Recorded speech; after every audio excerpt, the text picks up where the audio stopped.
दोस्तों अब समय आ चुका है कि भारत को एलओसी के पास अपनी तैयारियों को और ज्यादा मजबूत कर देना चाहिए, क्योंकि पाकिस्तान अब अलग अलग देशों से बड़े हथियार खरीदना शुरू कर चुका है। आपको पता होगा, कुछ दिनों पहले ही खबर सामने निकल के आती है जहां पर पाकिस्तान ने एलओसी के पास में एक एडवांस तोप या फिर कहें हौवित्जर के साथ परीक्षण किए हैं। ये काफी सफल परीक्षण माना गया है और अब पाकिस्तान रूस के साथ एक नई डील करने जा रहा है, जिसमें जिस तरीके से भारत ने रूस से S-400 एयर डिफेंस सिस्टम को खरीदा है, ठीक इसी तरीके के S-350 एयर डिफेंस सिस्टम अब पाकिस्तान रूस से खरीदने वाला है। लेकिन ये बात जानकर के आपको हैरानी होगी कि कुछ दिनों पहले ही रूस से पाकिस्तान S-400 खरीदने वाला था, लेकिन जैसे ही पाकिस्तान की ये रिक्वेस्ट रूस के पास जाती है, रूस की सरकार तुरंत इस बात को रिजेक्ट कर देती है। और इसके पीछे कारण भारत बताया जाता है, क्योंकि भारत ने बड़ी संख्या में S-400 खरीदे हैं। इन्हें हमने चिकन नेक और भारत के इंपॉर्टेंट लोकेशन पर डिप्लॉय करके रखा है। ऐसे में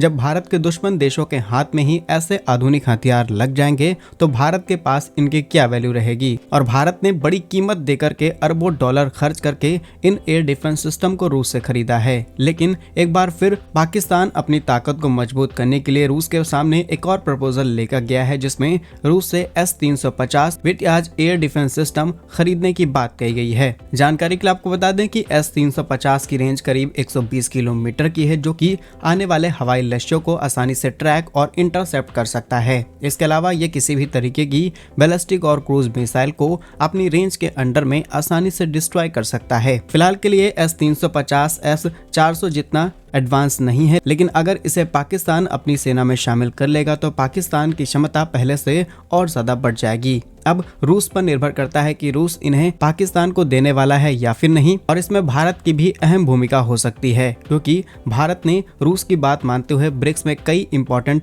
चेंजेस में हिस्सा लिया और साथ में कोशिश की गई कि RIC ट्रायंगल यानी कि रशिया, इंडिया, चाइना का जो ट्रायंगल है इसे मजबूत किया जाए, पश्चिमी देशों से आगे निकला जाए और कब तक डॉलर पर निर्भरता रहेगी। ठीक इसी तरीके से अब रूस को भी भारत का साथ देना होगा और पाकिस्तान की इस रिक्वेस्ट को भी लताड़ना होगा। जानकारी के लिए आपको बता दें कि कुछ दिनों पहले ही पाकिस्तान ने LOC के पास में 155 mm वाले ट्रक माउंटेड हौवित्जर और कई दूसरे हथियारों का परीक्षण किया है और पाकिस्तान को ये हथियार चीन की तरफ से डिलीवर किए गए हैं। इसके अलावा कई हथियार तुर्की से भी पाकिस्तान ने रिसीव करने शुरू कर दिया और इनका लगातार परीक्षण सिर्फ LOC पर किया जा रहा है। अब भविष्य में पाकिस्तान कुछ बड़ा करने की तैयारी में है और इन्हें अलग अलग देशों से सपोर्ट मिलना शुरू हो चुका है और इसीलिए शुरुआत में हमने आपको बताया कि अब भारत को बड़ी तैयारियां करनी होंगी। फिलहाल पाकिस्तान की इस हरकत पर आपकी क्या राय है, कमेंट्स में जरूर बताइए। ऐसे ही और वीडियोस पाने के लिए वीडियो को लाइक, चैनल को सब्सक्राइब जरूर कीजिए। वंदे मातरम, भारत माता की जय।